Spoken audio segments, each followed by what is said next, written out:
오늘 우리가 함께 볼 하나님의 말씀은 마태복음 17장입니다. 마태복음 17장 20절부터 23절. 마태복음 17장 20절부터 23절까지 말씀을 제가 봉독합니다. 이르시되 너희 믿음이 작은 까닭이라 진실로 너희에게 이르노니 만일 너희에게 믿음이 겨자씨 한 알만큼만 있어도 이 산을 명하여 여기서 저기로 옮겨지라 하면 옮겨질 것이요 또 너희가 못할 것이 없으리라.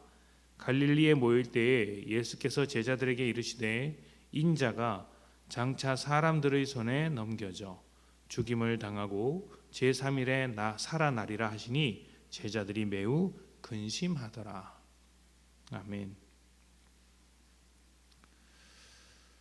예수님의 제자들은 이제 처음 제자로서 부름을 받았을 때 예수님의 말씀을 따라서 귀신 들린 자와 병든 자를 고친 일이 있었습니다. 그리고 바로 얼마 전에는 오병이어의 그 놀라운 기적을 통해서 사람들을 먹이는 일에 함께 하기도 했었죠. 성경이 그 모습을 기록할 때에 제자들의 능력이 아니라 예수님께서 제자들에게 권능을 주신 것으로 되어 있습니다. 내가 너희에게 권능을 주니 그것을 가지고 사람들에게 나아가 귀신 들린 자를 고치고 약한 자를 돌보라 이렇게 하셨던 것이죠. 예수님의 권능에는 항상 목적이 있습니다.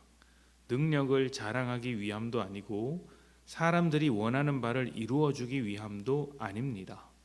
병을 고쳐주시고 귀신을 쫓아내셨지만 병을 고치는 것과 같은 그러한 것도 궁극적인 목적은 아닙니다.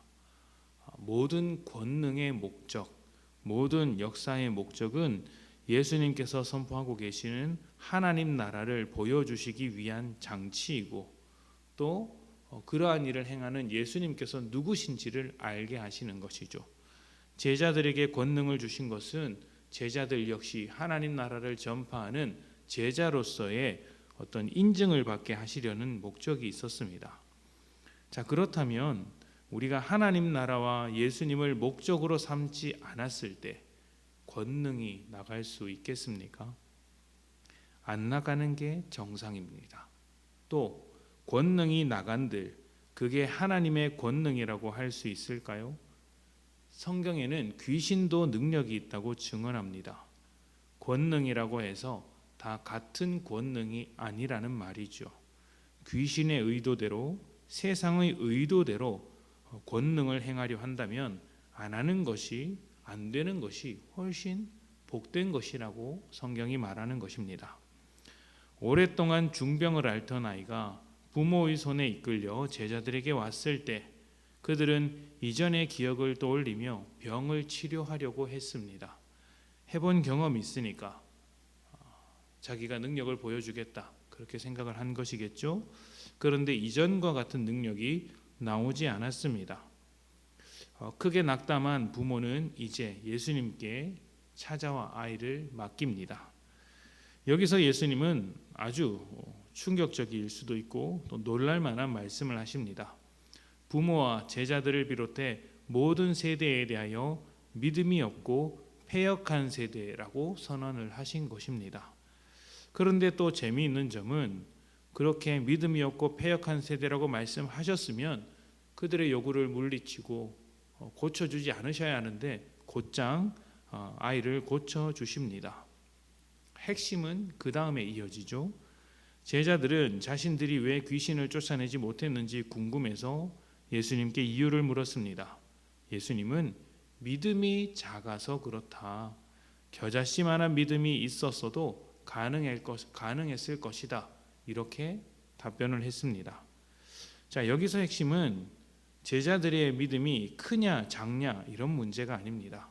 믿음이 작다고 하신 것은 앞에서 믿음이 없는 패역한 세대라고 말씀하신 것과 같은 맥락이죠. 예수님의 말씀은 예수님께서 이제 강조하셨던 그 믿음이라는 것은 하나님 나라에 대한 믿음인데 제자들에게는 그 믿음이 없다는 것이죠. 대신 제자들은 자기가 바라고 싶은 것을 하는 그런 믿음만 있었던 것입니다. 내가 하고 싶은 것만 하고 싶은 그런 믿음이 있었던 것이죠. 이것을 잘 보여주는 것이 그 다음 이야기입니다. 겨자씨만한 이야기를 하고 나서 예수님과 제자의 대화가 이어집니다. 예수님은 자신의 죽음과 부활을 제자들에게 가르쳐 주셨습니다. 그런데 제자들의 반응이 어떠냐면 매우 근심합니다. 왜 근심할까요? 예수님께서 이러한 일을 통하여서 하나님 나라가 이루어진다고 말씀을 하셨는데 왜 제자들은 근심할까요? 자기들이 바라는 일이 아니었기 때문입니다. 다시 말씀드리면 제자들은 예수님께서 십자가에서 이루실 하나님의 나라와 구원을 이해하지도 못했고 믿지도 않았던 것이죠. 믿음이라고 해서 다 같은 믿음이 아닙니다. 내가 원하는 것을 믿는 것도 믿음이라고 하고 하나님이 바라시는 것을 믿는 것도 믿음이라고 합니다. 이 두 개의 믿음은 완전히 다른 것이지만 같은 것으로 여겨질 수 있다는 것이죠. 똑같은 믿음이라고 생각하는 것입니다. 문제는 하나님의 믿음을 가진 자는 권능으로 삶을 변화시키는 자이지만 내가 바라는 것을 믿는 자는 아무런 권능 없이 세상 안에서 죄 안에서 그대로 살아가는 삶을 살게 된다는 것이죠. 또 권능이 있다고 한들 세상 안에서 죄를 요구하는 권능에 불과하다는 것입니다. 하나님의 믿음은 세상의 믿음과 완전히 다릅니다. 이 믿음이 이루어지는 방법을 한번 보십시오. 세상의 믿음은 원하는 것을 이루는 것이지만 하나님의 믿음은 십자가로 이루어지지 않습니까? 사람들이 받아들이기 힘든 고난과 희생과 겸손으로 만들어지는 그것으로 완성되는 믿음입니다. 바로 여기에 권능이 있는 것이죠. 오늘 여러분은 어떤 믿음으로 살아가시기를 원하십니까? 하나님의 믿음입니까? 아니면 내가 바라는 믿음입니까? 하나님의 믿음으로 권능 있는 삶, 변화하는 삶, 십자가의 삶을 살아가시는 귀하고 복된 성도님들 되시기를 축복합니다. 함께 기도합시다.